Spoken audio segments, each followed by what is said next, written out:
ความงดงามแห่งพระศาสนาจะเกิดขึ้นสิ่งที่พระอาจารย์ทำนี้ต้องการสร้างยุคใหม่ยุคที่พระมารวมตัวกันโดยไม่ได้นัดหมายพระแต่ละรูปที่มารวมกัน20 กว่ารูปพระอาจารย์ไม่ได้นัดเขาแห่กันมาหาพระอาจารย์อยากมาร่วมอยากมาอยู่ใกล้พระอาจารย์แล้วก็มาเห็นการแสดงธรรมมาฟังธรรมด้วยมาเคลียร์สภาวะด้วยก็ดีหรือแม้แต่เข้ามารวมแล้วก็ประกาศธรรมไปด้วยกันก็ดีในกลุ่มที่กลุ่มผู้ที่ได้ฟังธรรมพระอาจารย์แล้วก็ได้แจ้งหลายท่านฟังธรรมพระอาจารย์แล้วก็แจ้งเกิดพุทธภาวะขึ้นมาน้ำตาไหลน้ำตาร่วงร้องไห้งาได้เห็นขันธ์ 5แตกละเอียดได้เห็นจิตที่หลุดออกมาจากอาการปรุงแต่งได้รู้แจ้งจิตได้เห็นว่าเราเป็นธาตุบริสุทธิ์นั่นเองเมื่อได้แจ้งมารวมตัวกันแล้วก็เนี่ยบิณฑบาตทำให้เกิดกระแสแห่งพุทธศาสนาผู้คนได้เห็นพระมากมายบิณฑบาตญาติโยมดีใจมากร้องไห้ก็มีได้ใส่บาตรเจอพระเยอะๆแล้วยิ่งได้เห็นว่าเป็นทีมพระอาจารย์แล้วเข้ามาหามากราบมาฟังธรรมะต่อแต่ละวันทุกวันมีการแสดงธรรมพระอาจารย์แสดงธรรมแล้วก็ช่วงบ่ายติดธุระไม่ค่อยว่างแล้วต้องขอเคลียร์เรื่องหลายๆอย่างที่ต้องเคลียร์กันในกลุ่มพระก็ดีก็ยังมีทีมพระของพวกเราเนี่ยล้วนแล้วจะเป็นผู้ที่แจ้งแล้วได้มาเคลียร์พวกเราต่อ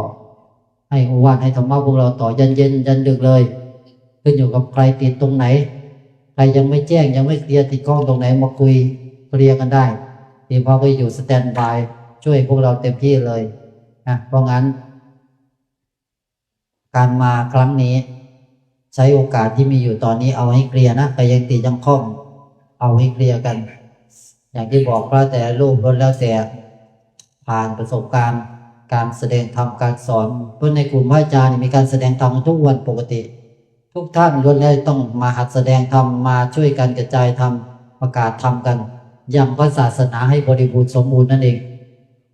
มันเป็นสิ่งเดียวที่จะทำให้ประเทศไทยเป็นประเทศแห่งพุทธศาสนาจริงๆไม่ใช่มีแต่ภาพภายนอกแต่เป็นผู้ที่ได้รู้แจ้งธรรมจริงๆนี่คือพุทธศาสนาเมื่อเกิดกระแสปุ๊บ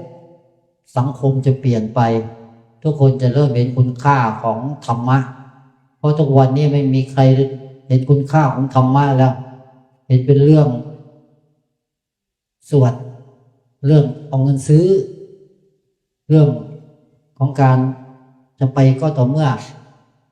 พ่อแม่เสียญาติพี่น้องเสียค่อยไปวัดถ้าไม่งั้นไม่ไป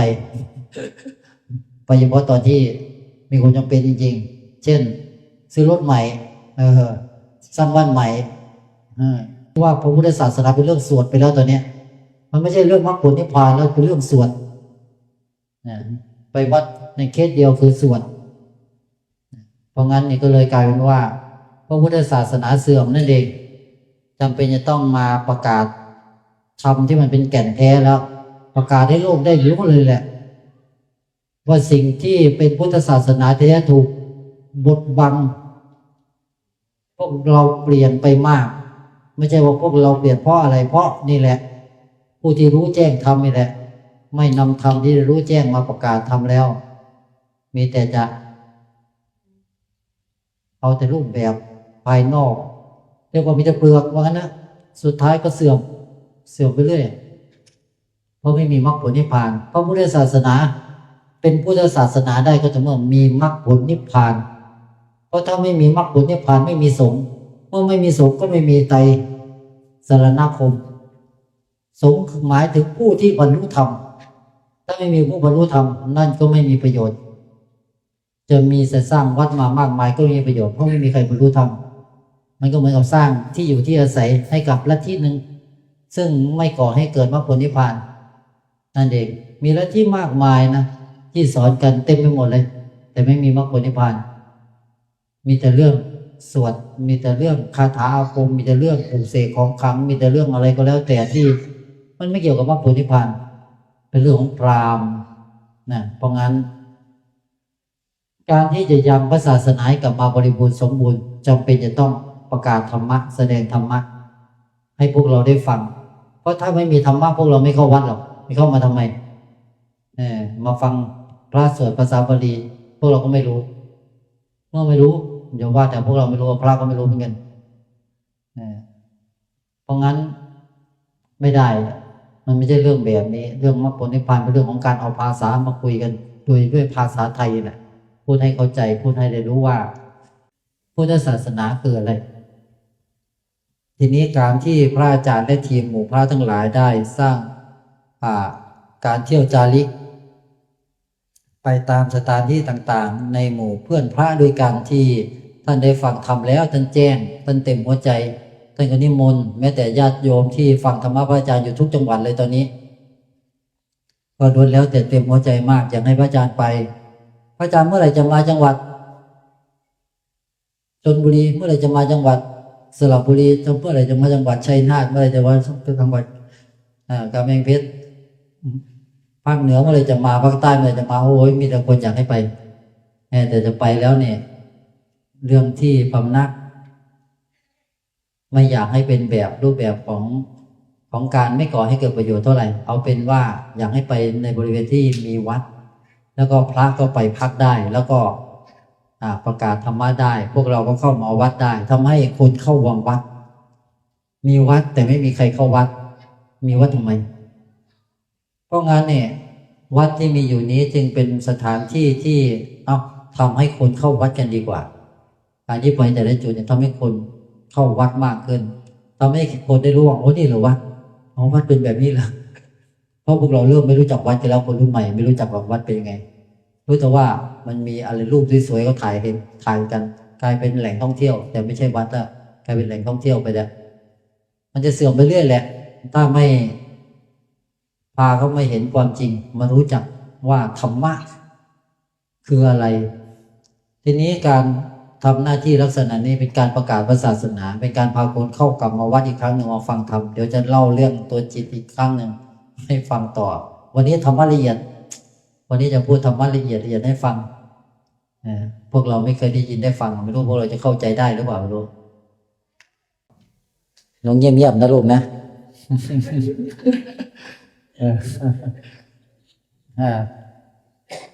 โอ้ยดีจังเลยมีเด็กน้อยมานั่งด้วยเนี่ยก็การยังพุทธศาสนามันสำคัญมากเพราะว่าเกิดมาในเป็นคนไทยเนาะมีพระพุทธเจ้าเป็นสรณะสูงสุดเป็นศาสนาเป็นศาสดาของพวกเราชาวไทยส่วนใหญ่ก็นับถือศาสนาพุทธแต่พวกเรากลับไม่รู้จักศาสนาพุทธอย่างแท้จริงเพราะงั้นจึงต้องควรสร้างพุทธศาสนาให้กลับมารุ่งเรืองไม่งั้นเสื่อมไม่เอาให้เสื่อมต้องกลับมารุ่งเรืองได้แล้วศาสนาพุทธของเราครูบาอาจารย์บอกว่าไปยังพระศาสนาให้บริบูรณ์นะมันเป็นอะไรที่เป็นหน้าที่แล้วใช่ไหมลูกถูกต้องมันเป็นหน้าที่ที่เราต้องยังพระศาสนาให้บริบูรณ์เพราะงั้นพระอาจารย์เองจึงกับหมู่พระทั้งหลายที่ได้ฟังธรรมพระอาจารย์ได้เขาก็มาเรื่อยๆนะมาจากหลายที่มากอยากมารวมเดินทุดงค์บิณฑบาตนี่แหละแล้วก็ไปพำนักตามวัดต่างๆจุดละ5 วัน6 วัน7 วันแล้วแต่เลยไปประกาศธรรมะไปเรื่อยแล้วก็ให้พวกเราได้เห็นหมู่พระที่ท่านแสดงธรรมได้หมู่พระในนี้แสดงธรรมเก่งและท่านไม่ใช่ธรรมดาแล้วท่านเป็นเลิศด้วยทุกด้านด้วยเพราะงั้นนี่มันเป็นมงคลกับพวกเราอย่างมากเลยที่หมู่พระที่ได้แจ้งแล้วได้มารวมกันแล้วพวกเราได้ใส่บาตรท่านไม่ได้สงสัยแล้วนะเรื่องการพ้นทุกข์ไม่เกินท่านไม่สงสัยแล้วเพราะงั้นเนี่ยพวกเราเมื่อได้มาเจอแล้วมีโอกาสแล้วเข้ามาคุยกับหมู่พระในนี้ได้เลยช่วงที่พระอาจารย์ไม่อยู่ท่านก็จะแสดงธรรมต่อแล้วก็เคลียร์สภาวะที่พวกเราติดข้องให้ได้มีเวลาอยู่จุดละประมาณ 5-6 วันเนี่ยโอกาสช่วงนี้เป็นช่วงเรียกว่านาทีทองได้มาเจอตัวเป็นๆยังไม่ตายได้มาเจอตัวได้มาฟัง ได้มาสนทนาเนี่ยแล้วก็เป็นครั้งหนึ่งในชีวิตที่พวกเราจะได้จดจำว่าอุ้ยท่านเคยมาที่นี่นะโอ้ทุกวันนี้ท่านคิวยาวเลยไม่ได้เจอท่านได้ง่ายนะอย่างเงี้ยต่อไปจะคิวเยอะนะว่าจะไม่ใช่ว่าดังอะไรแต่หมายถึงว่ามีแต่คนอยากให้ไปหาเพราะว่าลูกศิษย์เยอะทุกจังหวัดลูกศิษย์เยอะมากเนื่องจากว่าเขาแจ้งแล้วหลังจากที่ฟังธรรมแล้วเขาก็แจ้งเขาเกิดพุทธภาวะหลายคนเมื่อวานเนี่ยโยมราชูฟังธรรมพระอาจารย์นี่ว่าคลั่งเลย2 ปีรอพระอาจารย์มาพอได้เจอร้องไห้งากเลยรอมานานแสนนานไม่ใช่แค่ชาตินี้รอมานานมากเพราะงั้นได้มาเจอเขาเต็มมากเนี่ยหลายคนเป็นลักษณะนี้เยอะได้มาเจอพระอาจารย์ต่างประเทศก็มีนะเพราะงั้นลูกศิษย์ก็จะเยอะมากเนี่ยหนูน่ารักจังต้องอย่างนี้สินะดีไหมลูกดีเนาะนั่งอยู่กับพระอาจารย์อุ่นไหมลูกอุ่นเนาะโอเคเดี๋ยวไปอยู่ด้วยกันนะลูกนะเดี๋ยวจะเอาไปด้วย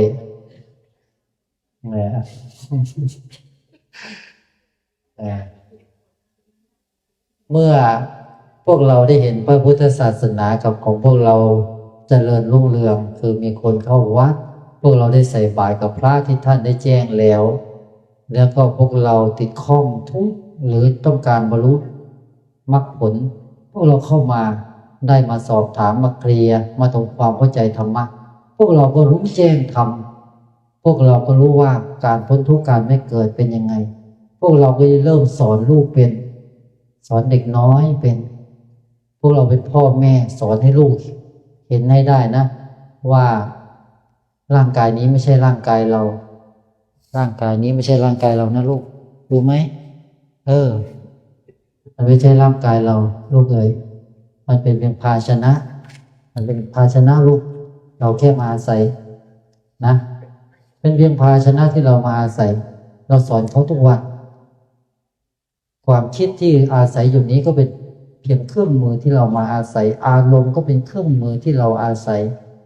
ความจำก็เป็นเครื่องมือที่เราอาศัยแม้แต่ที่รู้อยู่นี้ก็เป็นเพียงเครื่องมือที่เราอาศัยสิ่งเหล่านี้เป็นนามเป็นอาการที่เราอาศัยใครเห็นได้แบบนี้ตื่นรู้เห็นอาการเหล่านี้มันเป็นเพียงธรรมชาติอย่างหนึ่งที่เราแค่อาศัยมันไม่ใช่เราเป็นอาการเฉยๆใครเห็นได้จะเกิดพุทธภาวะโพบรรลุธรรมตอนนี้ทันทีทีนี้สิ่งที่อยากจะบอกพูดค้างคาไว้เมื่อเช้านี้ก็คือว่ามิติเราอยากฟังเรื่องมิติไหมลูกฟังเนาะโอเคดีมากเรื่องมิตินี่เป็นเรื่องที่พวกเราซึ่งเป็นจิตนะพวกเราคือจิตใครเป็นแม่นะไหนแม่หนูไหนแม่อยู่ไหนลูกอ๋อโอเคดีมากทีนี้เมื่อพวกเราจับประเด็นให้ได้ก่อนว่าพวกเราคือจิตพวกเราไม่ใช่รูปและนามร่างกายนี้เป็นรูปเป็นเพียงภาชนะที่เราอาศัยพวกเราคือจิตของพวกเราหรือธรรมชาติของพวกเราแท้ๆคือเนื้อความว่างเปล่าเนื้อความว่างเปล่านี่ไม่ใช่ว่ามันว่างเปล่าที่ไม่มีอะไรเลยไม่ใช่แต่เป็นเนื้อความว่างเปล่าที่ไม่มีอาการปรุงแต่งใดๆอยู่ในนี้เรียกว่ามันไม่มีทุกข์เลยเนี่ยเนื้อธาตุชีวิตเราไม่มีทุกข์เป็นเนื้อบริสุทธิ์การที่จะกลับคืนสู่เนื้อธาตุบริสุทธิ์ที่ไม่มีทุกข์เนี่ยมันแค่พวกเราต้องเข้าใจธาตุบริสุทธิ์ของพวกเราด้วยการตื่นฟังเพื่อเข้าใจไปเรื่องมันจะตื่นทีนี้พระอาจารย์จะเล่าให้ฟังว่าเมื่อพวกเราคือเนื้อความบริสุทธิ์ที่ไม่มีรูปร่างเนื้อความบริสุทธิ์นี้ก็คือจิตนะทำไมขาหนูน่ารักจังเลยลูกนิ้วเท้าหนูน่ารักมากเลยมันเล็กดีจังลูกโอเคทีนี้เอาไปด้วยได้ไหมไม่ให้คืนนะไม่ใช่พระอาจารย์ไม่ให้พระอาจารย์จะเอาไปด้วย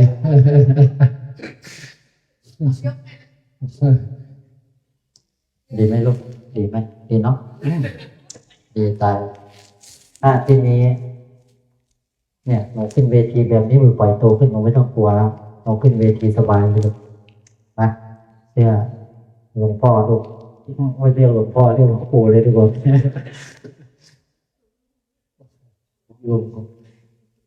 พวกเราเป็นเนื้อความบริสุทธิ์ที่ไม่มีทุกข์ไม่มีอาการปรุงแต่งเลยเนื้อบริสุทธิ์แห่งจิตเรานะทีนี้การที่พวกเราจะรู้จักว่าพวกเราคืออะไรได้เนี่ยพวกเราจะต้องอาศัยอาการเรียกว่าอาศัยกายละเอียดและกายหยาบกายละเอียดเป็นมิติละเอียดกายหยาบก็คือ3 มิติคือสูงกว้างคูณยาวคูณสูงเราอาศัยสิ่งเหล่านี้เพื่อจะรู้ว่ามีเราเป็นธาตุต้นกำเนิดแล้วมีอาการเหล่านี้เป็นสิ่งปรุงแต่งการที่จะเข้าใจได้จะต้องอาศัยการปรุงแต่งเหล่านี้ทีนี้ธาตุเนื้อธาตุว่างเปล่าบริสุทธิ์ตัวนี้จะรู้จักตัวเองไม่ได้เลยถ้าไม่มีอาการปรุงแต่งมาทำความเข้าใจเพราะในความบริสุทธิ์นี้มันไม่มีอาการปรุงแต่งสิ่งที่พวกเราเรียกว่านิพพานหรือเรียกว่าธาตุบริสุทธิ์ธรรมธาตุการที่เนื้อธาตุบริสุทธิ์นี้จะรู้จักตัวเองได้เนื้อธาตุบริสุทธิ์นี้จำเป็นต้องมีอาการมีเครื่องมือมีมิติปรุงแต่งถ้าไม่มีมิติปรุงแต่งแล้วมันจะไม่สามารถปรุงแต่งทำความเข้าใจเนื้อธาตุบริสุทธิ์ของตัวเองได้เพราะงั้นเนี่ยธาตุตัวนี้ยังเป็นธาตุที่เรียกว่าเป็นนิพพานธาตุเป็นธาตุที่ไม่มีการปรุงแต่งเลยธาตุที่ไม่มีการปรุงแต่งนี้เมื่อพวกเราได้อาศัยอาการปรุงแต่งเช่นเสียงนี่คือมิติปรุงแต่งนะเสียงเนี่ยเป็นมิติปรุงแต่งแต่มิติปรุงแต่งเนี่ยไอเสียงเนี่ยมันเกิดขึ้นมาจากธาตุบริสุทธิ์ธาตุบริสุทธิ์พวกเราสังเกตย้อนกลับไปดูเสียงนี่เกิดมาจากไหนถ้าเราย้อนไปหาต้นเหตุทำทั้งหลายเกิดแต่เหตุถ้าพวกเราย้อนเข้ามาข้างในเนี่ยเราจะเห็นว่าเสียงนี่เกิดขึ้นมาจากไหนลองสังเกตอยู่ข้างในดูพวกเราจะเห็นว่ามันกระเพื่อมออกมาจากความว่างเปล่าขณะที่เสียงนี้กระทบจิตพวกเราตอนนี้พวกเราสังเกตดูนะมันจะกระทบอยู่ข้างใ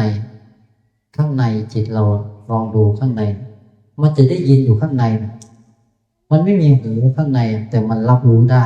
นั่นแหละเรียกว่าธาตุรู้หรือผู้รู้ไอ้ตัวที่กำลังรับรู้ถึงเสียงอยู่เนี่ยมันเป็นอาการอย่างหนึ่งที่มันรับรู้ถึงเสียงและเสียงก็เป็นอาการอย่างหนึ่งที่มากระทบมันกระทบอยู่ตรงไหนเสียงนี้กระทบอยู่ตรงไหนเกิดตรงไหนถ้าเราสังเกตดีๆเราจะเห็นถึงความว่างเปล่าตรงนั้นไม่มีรูปร่างไม่มีภาษาไม่มีเสียงบอกว่ามันว่างเปล่าด้วยคือธรรมชาติหนึ่งที่ไม่สามารถอธิบายได้ด้วยภาษาพูดให้พวกเราเข้าใจง่ายๆก็คือเสียงมันกระเพื่อมออกมาจากเนื้อความว่างเปล่าแห่งจิตเราอาการที่รู้มันก็รู้อยู่ตรงผิวเนื้อความว่างเปล่ามันเหมือนกับในเนื้อความว่างเปล่าอันเป็นธาตุบริสุทธิ์นี้มันมีอะไรบางอย่างทำหน้าที่เรียกว่ารับรู้และทำหน้าที่เรียกว่ากระเพื่อมปรุงแต่ง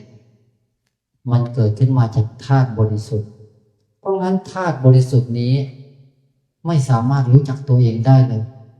จึงจะเป็นต้องสร้างนามสร้างรูปมาเพื่อจะมาเรียนรู้ทีนี้พอสร้างนามอันนี้คือมิติละเอียดนะทีนี้จะมาพูดถึงมิติหยาบก่อนพอสร้างนามขึ้นมาปุ๊บ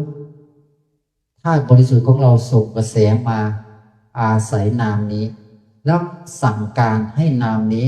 ดิ้นรนเพื่อเรียนรู้ต่อนามก็คือเสียงภาพอารมณ์ความจำอาการรู้ทีนี้นามตัวนี้หรืออาการปรุงแต่งนี้ก็เริ่มปรุงแต่งรูปต่อเพราะถ้าไม่เรียนรู้มันจะไม่มีความรู้มันจะรู้ไม่ได้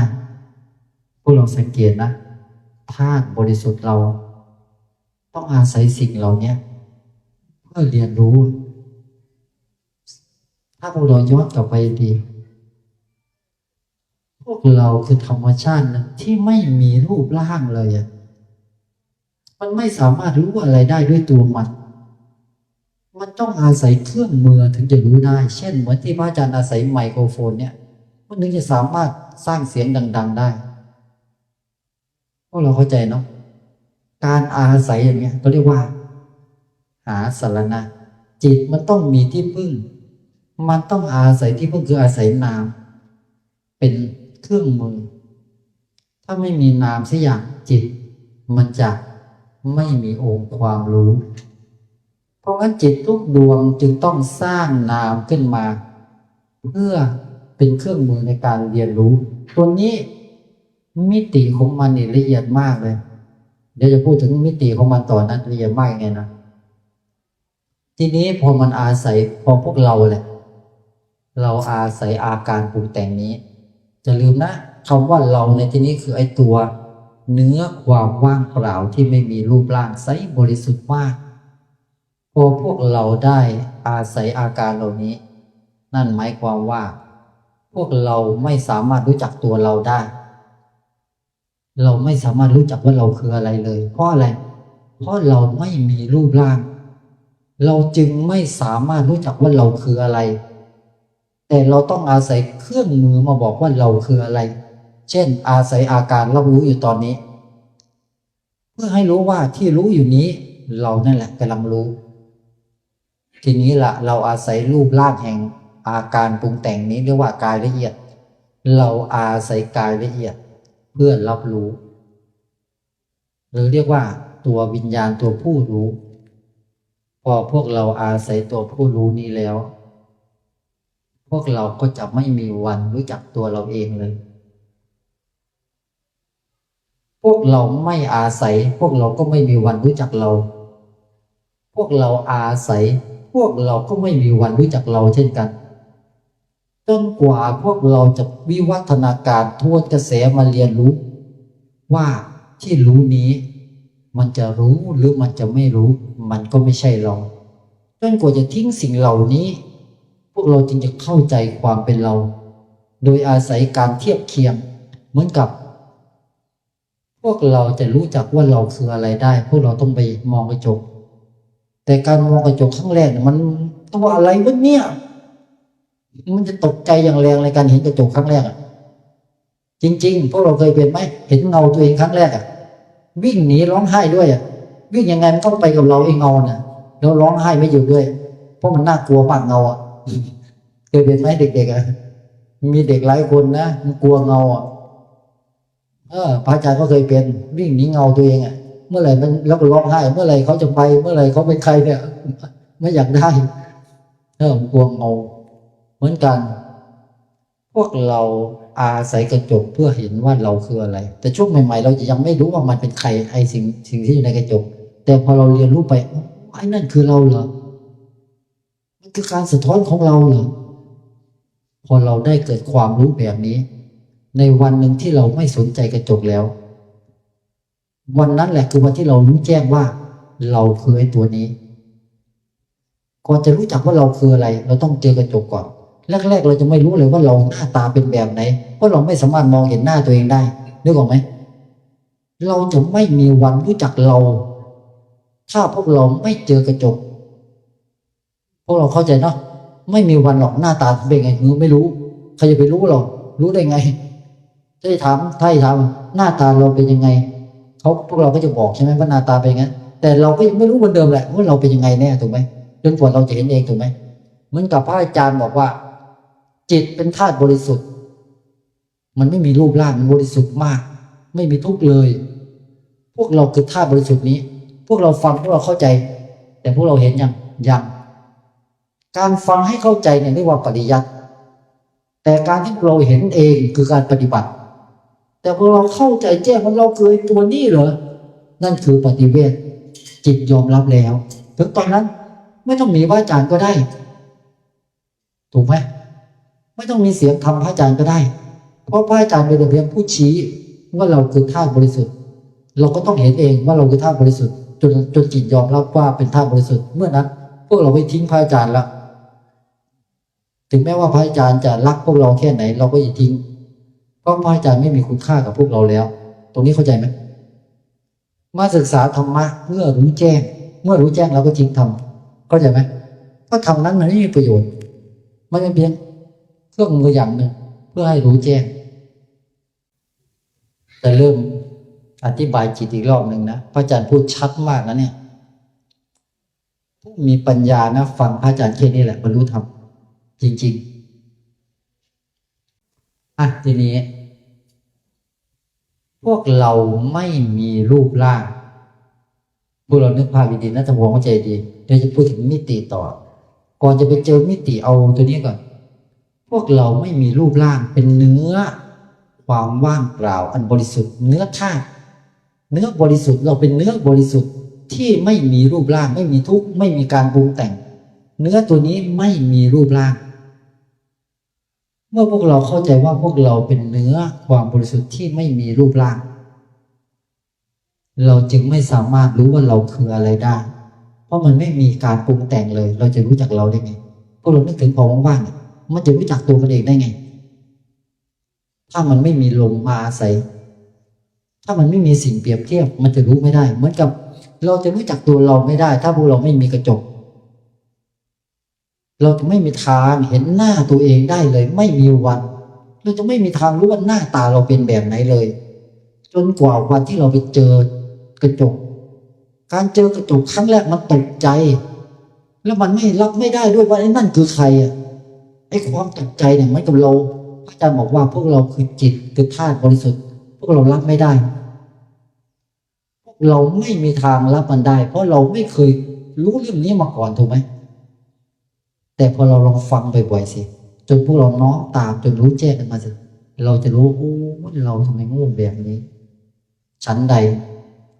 เราจะไม่มีวันเห็นหน้าตัวเราเองได้เลยถึงแม้ว่าจะมีอีกคนนึงมาบอกว่าหน้าแกเป็นแบบนี้นะเหมือนก้อนขี้หมาก้อนหนึ่งนั่นแหละหน้าแกนะแกไม่เห็นเลยนั่นแหละก้อนขี้หมาก้อนนั่นแหละเป็นหน้าแกเหรอแต่เราก็ยังไม่เห็นถูกไหมเราก็อาจจะเชื่อว่าเราคือไอ้ก้อนขี้หมานั้นอ๋อทำไมหน้าฉันเป็นแบบนี้ได้ไงวะเนี่ยมันคงจะทุเรศหน้าดูไปยอมรับไปก่อนเชื่อไปก่อนแต่มันเป็นความเชื่อถูกไหมอาจจะเห็นก้อนขี้หมาแล้วอาจจะยอมรับโอ้นั่นแหละหน้าตาเราเป็นแบบนี้แหละแต่จริงๆแล้วเป็นแบบไหนยังไม่รู้ถูกไหมคนที่มาบอกเราว่าหน้าเราเหมือนก้อนขี้หมาเราต้องเชื่อไปก่อนถูกไหมใหม่ๆแต่มันยังไม่เจอยังไม่ยอมรับเหมือนกับพูดธรรมะให้ฟังธรรมะเป็นเรื่องของศีลสติสมาธิปัญญาโอ้เข้าใจแล้วไงบรรลุธรรมยังคนที่จะบรรลุธรรมเนี่ยต้องรู้อริยสัจสี่อริยสัจสี่คือทุกข์สมุทัยนิโรธมรรคโอ้ฉันเข้าใจแล้วเป็นไงบรรลุธรรมยังหน้าเธอเหมือนก้อนขี้หมาก้อนเนี้ยหน้าของพระอาจารย์ก็เหมือนก้อนขี้หมาเหมือนกันนะเอาเลยเข้าใจแล้วเราเข้าใจว่าหน้าเราเหมือนก้อนขี้หมาโอเคยอมรับแต่เราเห็นหน้าตัวเองยังการรู้แบบนี้เรียกว่าปริยัติถูกไหมพระอาจารย์จะพูดธรรมะดีแค่ไหนเลิศแค่ไหนก็ตามนี่คือปริยัติแต่เราต้องเห็นเองนี่คือปฏิบัติถูกไหมสร้างปฏิบัติมันจะเห็นหน้าตัวเองได้ไงทีเนี้ยประเด็นมันอยู่ตรงนี้ประเด็นก็คือไม่ใช่ว่าเชื่อว่าเราคือก้อนขี้หมาแล้วไปเอาก้อนขี้หมาเปรียบเทียบของว่าหน้าฉันต้องมีตาตรงนี้อยู่ตรงนี้เอาก้อนขี้หมามาวางแล้วเรามาวาดหน้าใส่ฉันรู้แล้วหน้าเป็นแบบนี้ไม่ใช่แต่ไม่ต้องมีเครื่องมืออีกตัวนึงทำให้เห็นหน้าตัวเองวันหนึ่งเราไปเจอกระจกปึ้งเฮ้ยมันใครมันรับไม่ได้หรอกถ้าเป็นสัตว์คือกัดเลยมันเคยเห็นหมามันในกระจกไหมมันกัดกระจกเคยเห็นหมีไม่มีตัวใหญ่หมีตัวใหญ่ในป่ามันเจอกระจกครั้งแรกมันฟาดเลยมันเห็นศัตรูมันไม่ใช่ศัตรูหรอกตัวแกนั่นแหละแต่มันไม่รู้ความไม่รู้ทำไมไม่เข้าใจว่าเราคืออะไรหมีไม่มีวันรู้จักตัวเองถ้าหมีไม่ถูกสอนให้รู้จักตัวเองเหมือนกันจิตไม่มีวันรู้จักจิตจึงต้องอาศัยนามอาศัยรูปเพื่อจะได้เป็นเงาสะท้อนเพื่อจะได้เข้าใจว่าตัวเองคืออะไรธรรมะวันนี้ไม่เคยพูดมาก่อนพวกเราทำไมโชคดีจังได้ฟังธรรมะแบบนี้12 ปีแล้วนะไม่เคยพูดธรรมะแบบนี้เลยธรรมะนี้ละเอียดมากหลังๆพระอาจารย์ชอบพูดธรรมะให้พวกเราฟัง ถึงแม้ว่าพวกเราจะรับมันไม่ได้ก็ตามฟังให้ดีนะธรรมะไม่ใช่เรื่องนั่งนิ่งๆสงบนะเหมือนกับบอกว่าการจะบรรลุธรรมต้องรู้อริยสัจสี่ทุกข์สมุทัยนิโรธมรรคอ๋อเข้าใจแล้วฉันรู้หมดแล้วแล้วเป็นไงบรรลุธรรมยังเหอะแล้วรู้ได้ไงไปสอนชาวบ้านชาวช่องเต็มโลกเลยบรรลุธรรมยังมีประโยชน์เลยหน้าเราเหมือนก้อนขี้หมานะอ๋อเข้าใจแล้วว่างั้นมันเป็นอย่างนั้นซะที่ไหนหรอกเข้าใจไหมเพราะงั้นต้องเห็นเองทีนี้ในวันที่เราไปเจอกระจกครั้งแรกมันจะเจอสิ่งหนึ่งคือใครวะเนี่ยที่อยู่ในกระจกนี่คือสิ่งแรกที่ตกใจเหมือนกันในวันที่พระอาจารย์บอกพวกเราหรือแม้แต่ในวันที่พวกเราเริ่มทวนกระแสมารู้ข้างในต้องมันเกิดพุทธภาวะพุ่งสว่างสวยใสบริสุทธิ์หรือเจออะไรบางอย่างที่มันรู้ว่าเราเคยตัวนี้เหรอตัวที่มันบริสุทธิ์นี่เหรอแรกๆเราจะรับมันไม่ได้ความที่เรารับมันไม่ได้หรือแสดงถึงความที่มันรู้สึกแปลกประหลาดในการได้เจอสิ่งนั้นพุทธภาวะเกิดคืออาการที่มันตกใจแปลกใจอัศจรรย์ใจมันจะเกิดสภาวะเช่นนั้นเพราะเป็นครั้งแรกแต่ลองรู้แจ้งจิตบ่อยๆสิอาการนั้นจะไม่เกิดการบรรลุธรรมจะแสดงพุทธภาวะแค่ครั้งเดียวแต่ถ้ายังไม่ถึงขั้นสุดมันจะแสดงอาการที่แต่ละขั้นให้เห็นเช่นถ้าเรามีดวงตาเห็นธรรมขั้นที่หนึ่งมันจะเกิดอาการอัศจรรย์มากอย่างหนึ่งให้เห็นถ้าขั้นที่สองก็จะเกิดความอัศจรรย์อีกมันจะมีความละเอียดแล้วก็น้ำตาไหลด้วยแต่บางคนก็ไม่น้ำตาไหลนะเดี๋ยวหาว่าพระอาจารย์ธรรมโยมไม่น้ำตาไหลวุ่นวายอีกมันอยากน้ำตาไหลแม้แต่เด็กก็ยังไม่พอใจยังไงนี่อยากน้ำตาไหลเลยทั้งหนาแต่เวลามันเกิดมันจะน้ำตาร่วงเพราะอะไรมันจะสูญเสียความเป็นเราที่เคยเข้าใจว่าเป็นเราเป็นมนุษย์วันหนึ่งที่เรารู้ว่าเราไม่ใช่มนุษย์เมื่อนั้นเราจะน้ำตาร่วงเพราะมันได้สูญเสียความเป็นเราไปเนอะไหมทีนี้เมื่อพวกเราพระอาจารย์พูดไปพระอาจารย์ก็ลืมเหมือนกันนะพระอาจารย์พูดเรื่องอะไรคือพูดไปแล้วมันลืมพูดไปแล้วก็ลืมมันไม่จำไม่อะไรสักอย่างทุกวันเนี่ยมันพูดหาย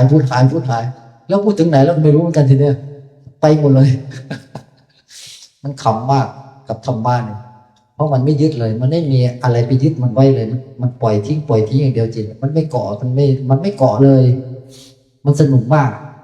มันอยู่กับอะไรก็ไม่รู้เหมือนกันที่มันเป็นธรรมชาติมากเลยทีนี้เมื่อพวกเราได้ไปเจอกระจกครั้งแรกมันแปลกมันอัศจรรย์มันตกใจแต่ลองรู้มันบ่อยๆสิมันจะเริ่มลองเห็นกระจกครั้งที่สองสิเห็นครั้งที่สามสิเห็นครั้งที่สี่สิเห็นครั้งที่ห้าสิมันเริ่มรู้สึกอ๋อถูกไหมมันเริ่มคุ้นชินแล้วมันเริ่มเข้าใจว่านั่นเลยคือเราเดินผ่านตรงนี้ปุ๊บมองไปจะเห็นเราทันทีมันจะเริ่มเข้าใจแล้วความรู้แบบนี้มันเปลี่ยนไปเห็นไหมมันเกิดวิวัฒนาการแห่งความรู้และยอมรับในความรู้นั้นแต่ความรู้ในการรู้ครั้งแรกมันยังรับไม่ได้เป็นธรรมชาตินะจิตเหมือนกันพอพวกเราได้ยินครูบาอาจารย์บอกว่าเราไม่ใช่มนุษย์นะเราคือจิตไอ้ร่างกายนี่ไม่ใช่ร่างกายเราความคิดนึกอารมณ์อาการรู้ก็ไม่ใช่เราที่รู้อยู่เนี่ยมันไม่ใช่เรารู้ที่คิดอยู่นี่มันไม่ใช่เราพวกเรารับไม่ได้หรอกหลายคนด่าพระอาจารย์แต่อันตรายนะจะไปหาทำไม่ดีหรอกไม่คุ้มค่าเลยฟังบ่อยๆแรกๆรับไม่ได้หลายคนเป็นแบบนี้รับไม่ได้เลยพระในนี้ก็เป็นฟังพระอาจารย์ครั้งแรกปกปัดนี้เลยอะไร แต่พอฟังครั้งที่สองหลายคนในนี้ก็เป็นพอฟังครั้งที่สองเอ๊ะชักใช่แต่ไม่น่าใช่หรอกปัดทิ้งพอครั้งที่สามเอ๊ะดีจังครั้งที่สี่เฮ้ยใช่หมดเลยเฮ้ยหลังๆมาแรกๆมันตื่นเต้นอัศจรรย์มากมันจะเกิดความอัศจรรย์จากการได้ฟังธรรมใหม่มันจะอัศจรรย์มากจนถึงขั้นที่หนึ่งมันจะอัศจรรย์ในขั้นบรรลุธรรมขั้นที่หนึ่งก็คือมันเห็นว่าโลกใบนี้มีขึ้นมาเพราะเราคิดความรู้เนี่ยมันจะระเบิดรูปทั้งหลายทิ้งออกจากจิตเลยหรือแต่ความคิดแทนขั้นที่สองมันจะเห็นอารมณ์ทั้งหลายเหล่านี้มันเป็นความคิดปรุงแต่งหมดเลยมันเป็นอาการอย่างหนึ่งที่มันไม่มีใครเป็นเจ้าของไม่มีชื่อแต่ไอ้ความคิดต่างหากที่ให้ค่ามันเห็นสุขกับทุกข์เป็นตัวเดียวกันแล้วมันไม่แยเสียมันทิ้งสุขกับทุกข์เลยขั้นที่สามเป็นขั้นที่มันรู้ตลอดเวลา มันรู้ตลอดเลยแต่ละขั้นนี้มันน้ำตาร่วงน้ำละเอียดมากนะแล้วมันอัศจรรย์ด้วยเมื่อเราเจอกระจกครั้งแรกมันแปลกมันอัศจรรย์แต่พอครั้งที่สามมันผ่านการเห็นครั้งที่หนึ่งมาแล้วมันคุ้นชินแล้วสบายแล้วครั้งที่สี่ไม่ใช่เพราะมันเห็นบ่อยๆครับไอตัวที่เห็นอารมณ์กลายเป็นเรื่องชิวๆแล้วเห็นอารมณ์ทิ้งรู้ทิ้งไอความคิดก็รู้ทิ้งเนื่องจากว่ามันรู้ว่าความคิดมันให้ค่าทุกอย่างมันจึงไม่สนใจโลกใบนี้ละมันสนใจแต่ข้างในแทนมันเป็นเรื่องธรรมดาเลยกับการตื่นรู้อยู่ภายในเพราะมันรู้จนได้ตลอดเวลาแต่ใหม่ๆเนี่ยฝึกที่จะรู้ไปฝึกสติกันเพื่อจะตื่นรู้แล้วเป็นไงฝึกสติมากี่ปีแล้วเป็นไงไม่ได้อะไรเลยเหมือนเดิมตั้งแต่เด็กเป็นยังไงทุกวันนี้ก็เป็นแบบนั้นฝึกสติมา88 ปีเหมือนเดิมคือมันไม่ได้อะไรเกิดขึ้นมาเลยเพราะความที่ไม่เข้าใจว่าธรรมชาตินี้มันมีอยู่แล้วแต่ก็ไปฝึกมันแล้วพวกไปฝึกก็เป็นการปรุงแต่งสุดแล้วการปรุงแต่งเรื่องกับการปรุงแต่งมันจึงปฏิบัติมาจนทุกวันนี้ไม่เคยได้อะไรสักอย่างเลยฝึกอยู่นั่นแหละฝึกจนอีก8 ล้านชาติก็ไม่มีวันได้สติกลับมาเพราะสติมันมีอยู่แล้วทีนี้พอพวกเราได้เห็นว่าการให้ค่าทุกอย่างบนโลกใบนี้เป็นความคิดหมดเลยมันจะกลายเป็นเรื่องธรรมดามากที่มองอะไรแล้วมันก็เห็นไร้ค่าไปหมดเลยมันเป็นอะไรบางอย่างแต่ไอ้นี่ต่างหากที่เป็นตัวบอกมันง่ายเป็นเรื่องง่ายแล้วสำคัญที่หนึ่งเพราะมันเห็นบ่อยมากจนคุ้นชินละเป็นเรื่องธรรมดาแต่ใหม่ๆมันจะเกิดความอัศจรรย์พุ่งขึ้นมาเลยแล้วมันน้ำตาไหลมันอัศจรรย์สุดๆตอนที่พระอาจารย์เห็นความคิดครั้งแรกปึ้งลูกอย่างหายหมดเกลี้ยงเลยอันนี้อะไรวะเนี่ยนี่ใครเนี่ยอันนี้อะไรเนี่ยอะไรมันว่างไปหมดเลยมันไม่ใช่ว่าไม่มีอะไรแต่มันเห็นแบบนี้มันรู้แบบนี้แต่มันไม่สามารถให้ค่าว่ามันคืออะไรได้มันโคตรเจ็บใจเลยมันเจ็บใจตรงที่ว่าเราเห็นมันเหมือนเดิมเรารู้จักมันเหมือนเดิมแต่มันกลับไม่มีชื่อไปแล้วแต่ก่อนเคยเข้าใจว่ามันคือมือหลังมือหน้ามือเนี่ยแต่ทุกวันนี้หน้ามือคืออะไรหลังมือคืออะไรนี่อะไรมันกลายเป็นอะไรก็ไม่รู้แล้วมันอึดอัดมากเลยมันคือตัวอะไรวะเนี่ยเรามาอยู่กับมันได้ไงเนี่ยนึกออกไหมมันจะเป็นอย่างเงี้ยตอนที่เจอใหม่ๆโอ้วันนี้ธรรมะมันนิดนึงนะเนี่ยไม่ได้พูดมันแบบนี้มานานแล้วส่วนมากก็ขี้เกียจพูดแล้วมันให้ลูกศิษย์ทั้งหลายไปพูดต่อพระอาจารย์ไม่ค่อยได้พูดละแต่ก่อนพระอาจารย์จะมันมากเรื่องแบบเนี้ยทุกวันนี้มันที่จะพูดธรรมะแบบนี้แล้วมันเป็นขั้นที่มันต่ำมากพระอาจารย์ลืมมันไปแล้วไม่ค่อยอยากพูดเลยมันเหนื่อยด้วยแต่ก็ดีพวกเราชอบกันพวกเราชอบเรื่องธรรมะแบบเนี้ยแล้วพวกเราจะบรรลุธรรมได้ก็เรื่องธรรมะแบบนี้แหละแต่พระอาจารย์อยากพูดแต่ไอ้ตัวที่มันละเอียดมากพระอาจารย์ชอบมันเป็นอะไรที่อยากให้โลกได้ฟังครั้งหนึ่งในชีวิตที่มนุษย์โลกจะได้ฟังธรรมะละเอียดทีนี้ขอพูดหยาบๆก่อนแล้วกันแต่หยาบๆเนี่ยพวกเราก็อัศจรรย์มากแล้วเนี่ยทีนี้เหมือนกับพวกเราเห็นกระจกครั้งแรกมันแปลกใจว่านี่เป็นใครพอเห็นครั้งที่2ครั้ง3ครั้ง4มันจะไม่แปลกใจแล้วมันจะรู้ว่าอ๋อเรามันเป็นอย่างนี้แหละไอ้สิ่งเนี้ยพอเดินผ่านพวกมันจะเป็นเราตัวตรงเนี้ยนี่แหละเรานะมันก็จะบอกลูกบอกหลานนี่มันเป็นอย่างนี้นะไอ้ตัวนี้ทำงานแบบนี้นะอย่าตกใจนะลูกบ่อยๆมันจะชินเองลูกมันเกิดความคุ้นชินเรื่องธรรมดาไปแล้วเหมือนกับที่จิตเมื่อมันเข้ามารู้ข้างในก็เรียกว่าตื่นรู้อยู่ภายในมันเห็นความคิดปึ้งครั้งแรกมันรู้ว่าทุกอย่างบนโลกใบนี้มันคือความคิดหมดเลยนี่มันทิ้งรูปความเป็นอริยบุคคลเกิดเรียบร้อยเลยคือมันทิ้งรูปมันไม่เห็นว่าทุกอย่างเป็นอะไรแล้วมันกลับมารู้นามแทนเรียกว่าสกายทิฏฐิวิจิกิจฉาศีลปตปามานี่พูดให้เป็นบาลีแต่อย่าไปสนใจข้ามไม่งั้นอธิบายยืดยาวเรื่องง่ายๆอาทิตย์นี้ต่อไปเนี่ยมันจะเห็นบ่อยขึ้นของมันเองนะการตื่นรู้จะเป็นเองมันจะเห็นเองบ่อยขึ้นเองข้างในเนี่ยช่วงนี้มันเห็นบ่อยๆมันจะเห็นอารมณ์ง่ายมากเลยอารมณ์สุขอารมณ์ทุกข์เห็นง่ายมากเลยแต่มันจะเห็นไปเห็นมาว่าเราคิดดูเนี่ยสุขกับทุกข์เป็นตัวเดียวกันสงบกับวุ่นวายเป็นอันเดียวกันไปหมดเลยคือเป็นอาการเฉยๆเป็นอารมณ์มันจึงเกิดการทิ้งอารมณ์ไอ้ความคิดต่างหากที่ให้เข้าว่ามันคืออารมณ์ความคิดให้เข้าว่านี่เราสุขอาการนั้นไม่มีชื่อความคิดให้เข้าว่านี่เราทุกข์อาการนั้นไม่มีชื่อมันเป็นอารมณ์เป็นอาการมันจึงทิ้งตัวนี้เพราะมันเป็นอันเดียวกันไอ้ความคิดต่างหากที่คอยสร้างเรื่องอยู่ตอนเนี้ยมันจึงมาอยู่ความคิดแทนขั้นที่3นี้ขั้น ขั้นที่สองพอมันรู้ได้แบบนี้มันพ้นจากสุคติภูมิทุกขติมันพ้นไปตั้งแต่รอบแรกแล้วแต่สุคติภูมิมันทิ้งนะมันไม่ไปเกิดในสุคติแล้วนะขั้นเนี้ยเสียใจด้วยท่านจะไม่ได้เกิดในสุคติแล้วนะอย่าตกใจซะล่ะทีนี้เมื่อจิตมันเลยขั้นนี้ไปแล้วการตื่นรู้จะง่ายขึ้นทีนี้เห็นอารมณ์มันจะรู้ทิ้งเลยสุขมันก็ทิ้งทุกข์ก็ทิ้งเพราะมันไม่แยแสแต่ถ้ายังไม่ถึงขั้นนี้มันอยากได้แต่อารมณ์สุขมันชอบความสุขมันไม่ชอบความทุกข์อยากทิ้งความทุกข์มันชอบความสุขแต่ขั้นที่ได้ขั้นสองนี้คือขั้นที่เห็นว่าสุขกับทุกข์ตัวเดียวกันมันเป็นวัฏฏะสงสารมีหน้าล่ะดวงจิตทั้งหลายจึงไปเกิดในสุคติทุกขติเพราะมันหลงอารมณ์นี่เองโอ้โหมันทิ้งตัวนี้มันอัศจรรย์น้ำตาไหลร้องไห้ขั้นนี้ใหม่ๆมันอัศจรรย์เกิดพุทธภาวะน้ำตาไหลร้องไห้แต่พอมันเห็นครั้งต่อไปมันเป็นเรื่องธรรมดามากเลยตรงนี้เข้าใจไหมเหมือนกับส่องกระจกเห็นตัวเองครั้งแรกตกใจแต่พอเห็นบ่อยๆสิเป็นเรื่องธรรมดาเพราะงั้นการบรรลุธรรมจะเกิดพุทธภาวะทำให้เราอัศจรรย์แค่ครั้งเดียวมันจะไม่มีครั้งที่สองนะเช่นบรรลุธรรมแล้วลูกบรรลุธรรมจบแล้วจะไม่เกิดอยากได้อาการนี้อีกจังเลยเดี๋ยวต้องหัดทำอีกรอบนึงเพื่อมันจะเกิดอาการแบบนี้อีกครั้งนึงเราจะได้ดีใจอีกครั้งนึงดูสิเห็นคนเป็นบ้าไหมเมื่อเราส่องกระจกครั้งแรกมันแปลกใจอัศจรรย์ใจมากเลยตัวอะไรวะเนี่ยลองไปดูครั้งที่สองดิทำไมเราไม่รู้สึกเหมือนเดิมทำไมไม่ได้ตกใจเหมือนเดิมลองเห็นผีครั้งแรกดูสิแล้วลองไปเห็นผีบ่อยๆดูสิมันจะกลายเป็นเรื่องปัญญาอ่อนไปแล้วพูดไร้สาระแกจะโผล่มาทำไมแล้วก็พูดซะเลยเข้าใจไหมพุทธอาการสภาวะมันจะเกิดแค่ครั้งเดียวจำไว้นะอย่าไปอยากได้หลายๆครั้งนั่นคือความวิปลาสแล้วนั่นแหละถ้าอยากได้หลายครั้งมันไม่รู้ไหมเพราะงั้นจะกลายคุ้นชินเป็นเรื่องธรรมดานั่นเองทีนี้หลังจากขั้นที่สองแล้วมันจะเห็นความคิดบ่อยขึ้นนี่ยังไม่ได้พูดถึงมิติเลยนะเนี่ยมาขั้นนี้ซะแล้วทีนี้มันจะเห็นบ่อยขึ้นการตื่นรู้อยู่ภายในมันจะเห็นความคิดบ่อยขึ้นเพราะมันรู้ว่าไอ้ความคิดเองที่มันสร้างเรื่องทั้งหมดทีนี้มันจะเห็นเอง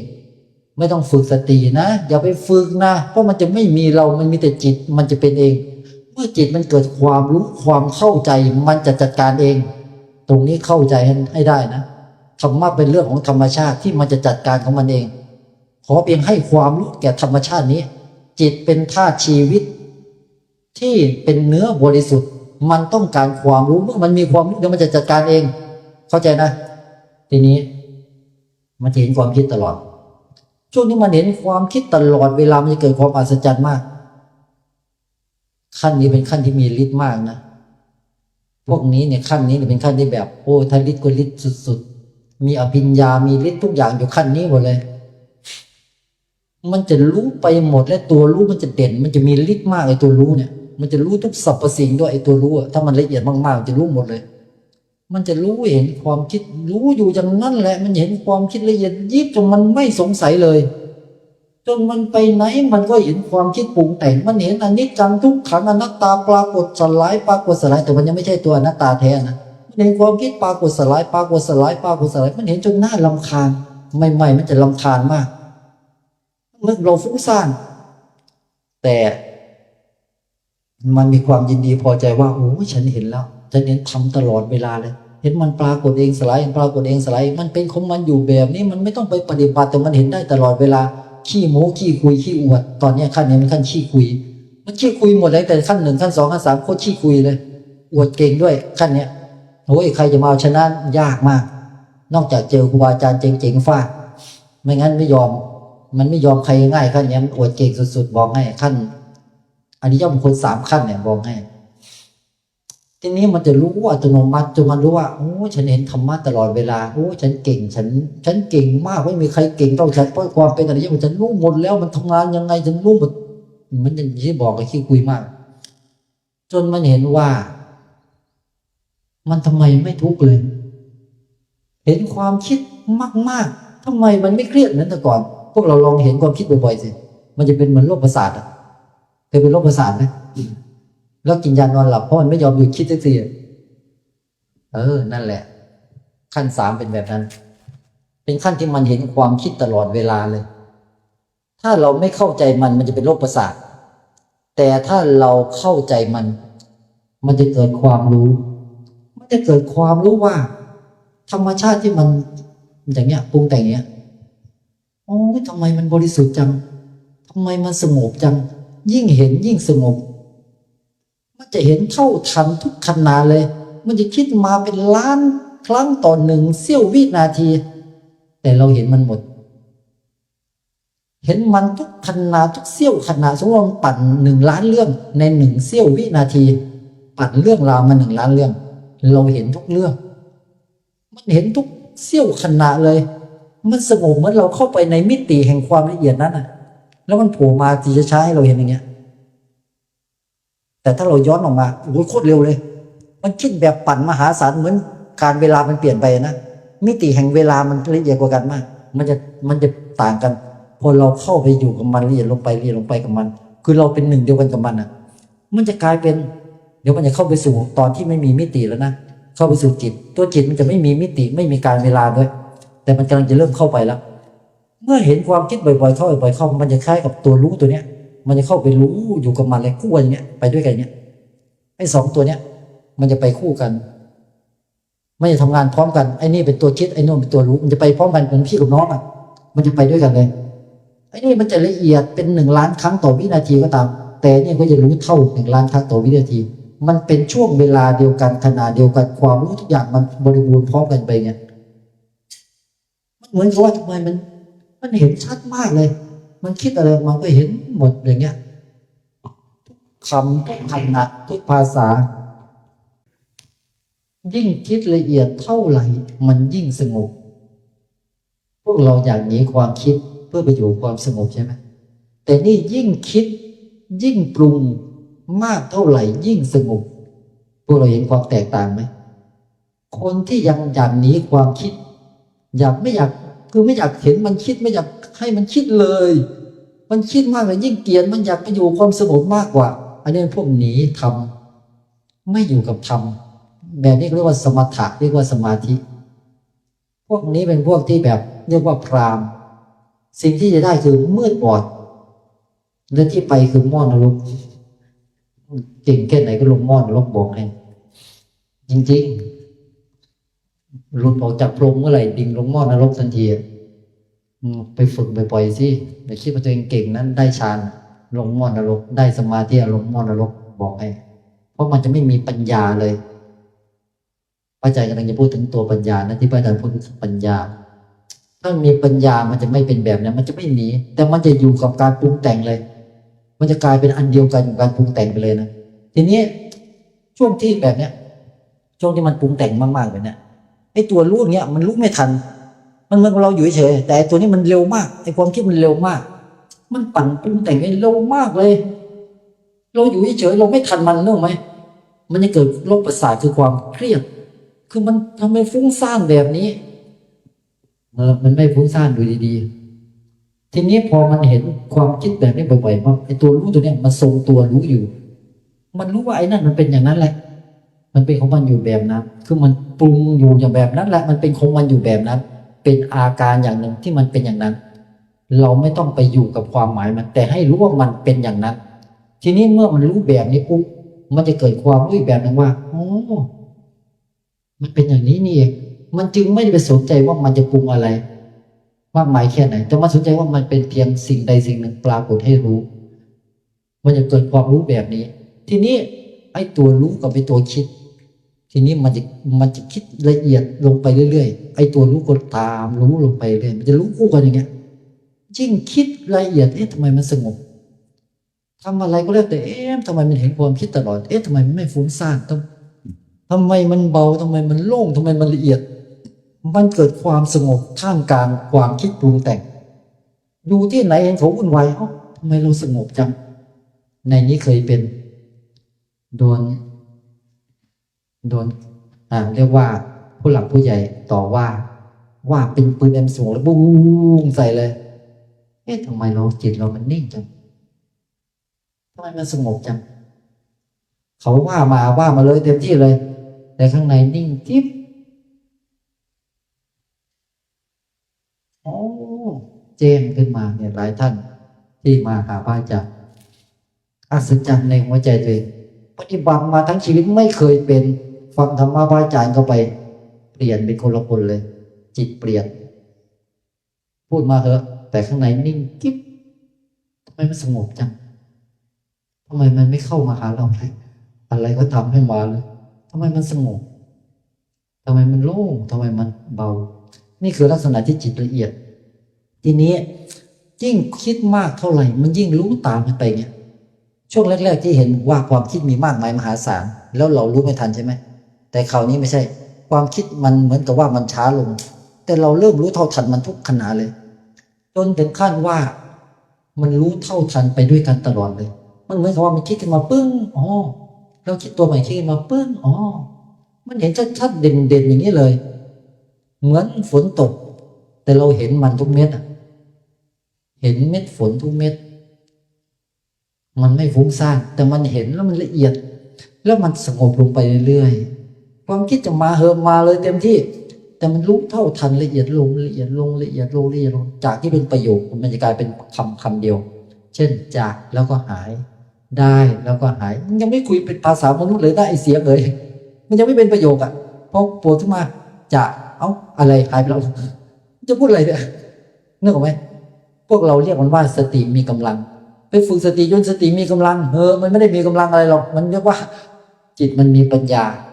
มันจะรู้เท่าทันเองไอ้ตัวรู้เนี่ยมันจะรู้เองอย่าไปเรียกมันว่าสตินะสติคือการที่มันรู้นั่นแหละคือสติเมื่อมันรู้นั่นแหละคือสติไม่ใช่ไม่เผลอไม่หลงแต่การที่มันรู้นั่นแหละคือสติแปลว่าระลึกรู้เข้าใจนะนั่นคือการรู้คือการพาจิตตื่นเพื่อเห็นความจริงทีนี้เมื่อมันรู้ละเอียดไปเดี๋ยวขั้นนี้เป็นขั้นที่มันรู้ตลอดเวลานะนอนหลับอยู่ก็รู้นะมันจะรู้มันเองเมื่อเข้าใจการทำงานของจิต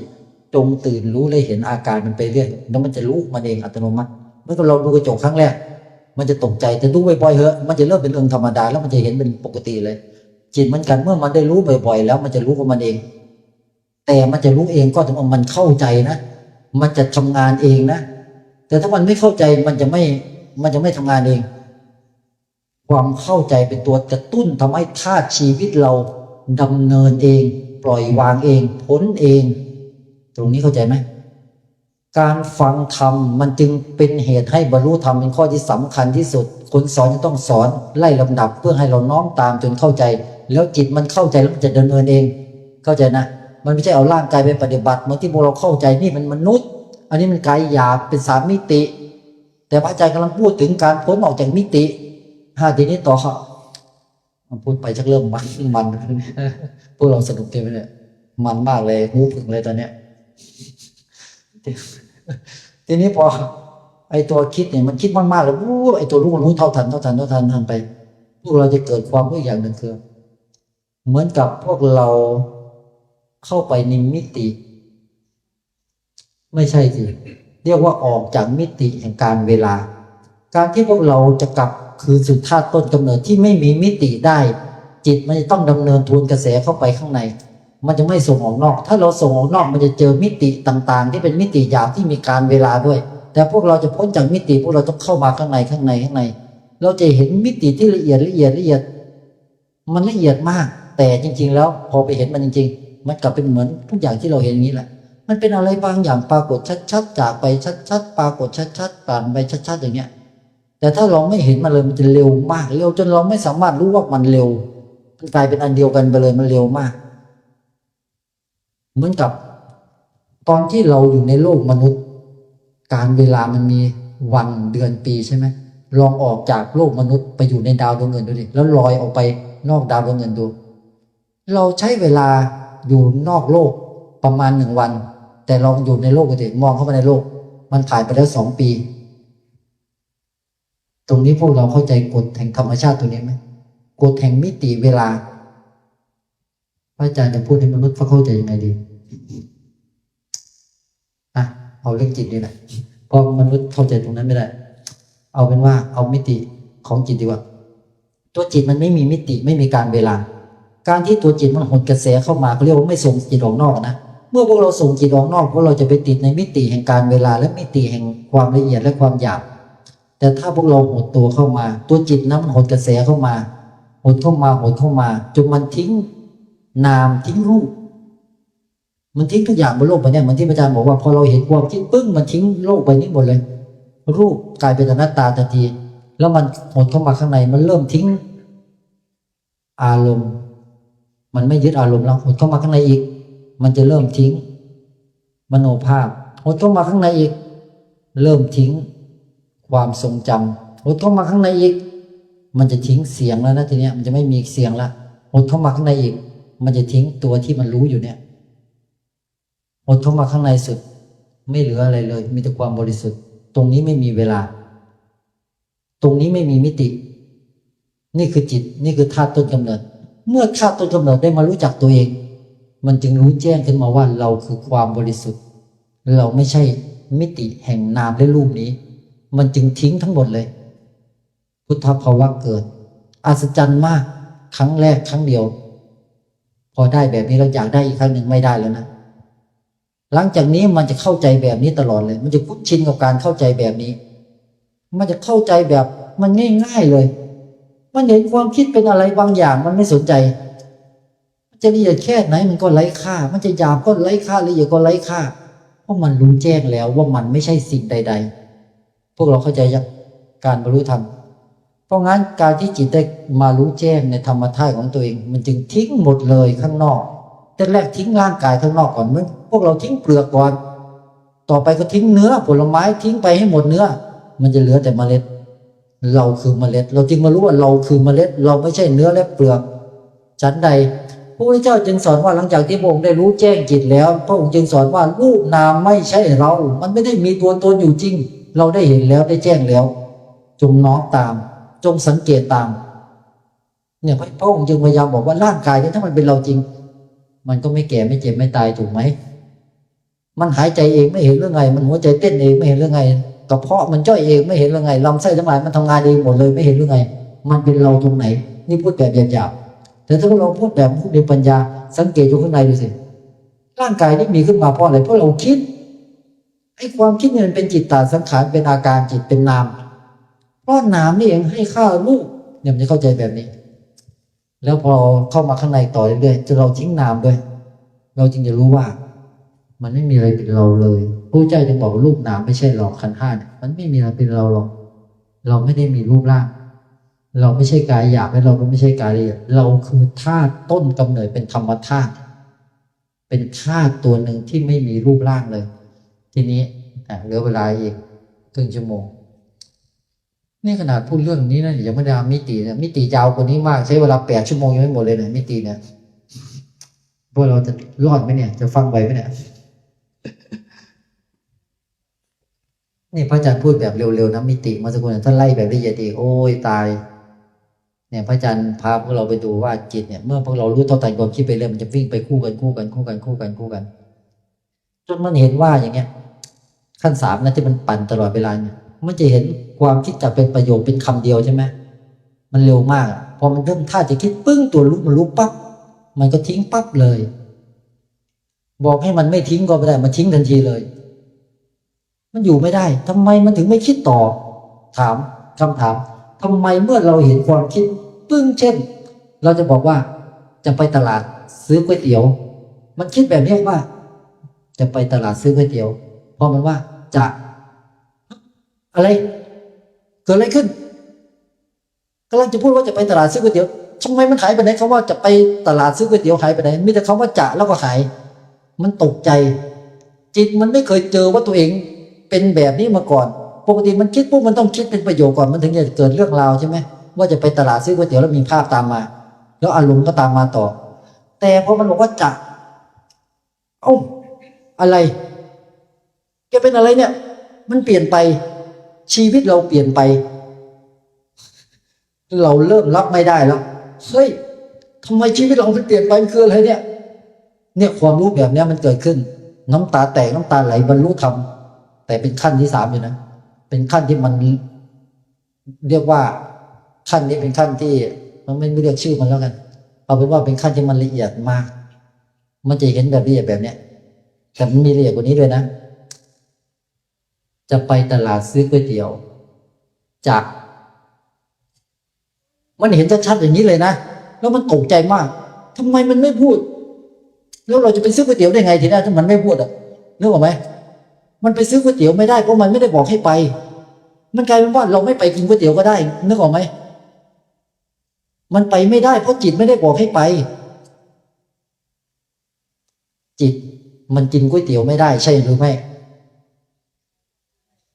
จิตที่บ้านที่ไหนกินก๋วยเตี๋ยวได้ทั้งนั้นถูกไหมแต่ใครกินก๋วยเตี๋ยวไอ้ร่างกายถูกไหมแต่ลองถามร่างกายถึงมันอยากกินไหมมีแต่ไอ้ความคิดนี่แหละมันพูดของมันเองทุกอย่างเลยร่างกายมันไม่อยากกินอะไรหรอกร่างกายลองเอาจิตออกจากร่างกายเลยมันจะไม่อยากกินอะไรถึงแม้ว่ามันจะไม่กินมา3 ปีมันก็ไม่อยากกินไอ้ความคิดต่างหากเป็นตัวสั่งการทุกอย่างนะไอ้เนี่ยเป็นจิตตสังขารที่มันทำงานเป็นกระบวนการทำงานของธาตุปรุงแต่งโอ้ยเรื่องแบบนี้เป็นเรื่องน่าเจ็บใจมากเราโดนหลอกจิตมันกินก๋วยเตี๋ยวได้สักที่ไหนถูกไหมทีนี้พอมันรู้ขึ้นมาจากแล้วมันตกใจว่ามันเกิดอะไรขึ้นทำไมมันไม่มีเรื่องราวแล้วความรู้สึกว่าจะไปตลาดไปกินก๋วยเตี๋ยวก็ไม่มีมันไม่รู้ว่าเกิดอะไรขึ้นแล้วมันรู้ว่ามันต้องการอะไรตรงนี้เข้าใจไหมคือมันไม่รู้ว่ามันกำลังจะบอกอะไรแล้วมันไม่รู้ว่ามันต้องการอะไรแล้วมันคืออะไรทำไมมันพูดคำว่าจะแล้วมันหายเลยไอ้ความรู้แบบนี้แหละมันเกิดความรู้ขึ้นมาว่านี่หรือคือมหาสติที่มันรู้เท่าทันอาการปรุงแต่งแล้วมันหยุดการปรุงต่อมันเกิดความดีใจพอใจโอ้ฉันเก่งฉันเลิศฉันรู้เท่าทันการปรุงแต่งอวดเก่งแล้วที่นี่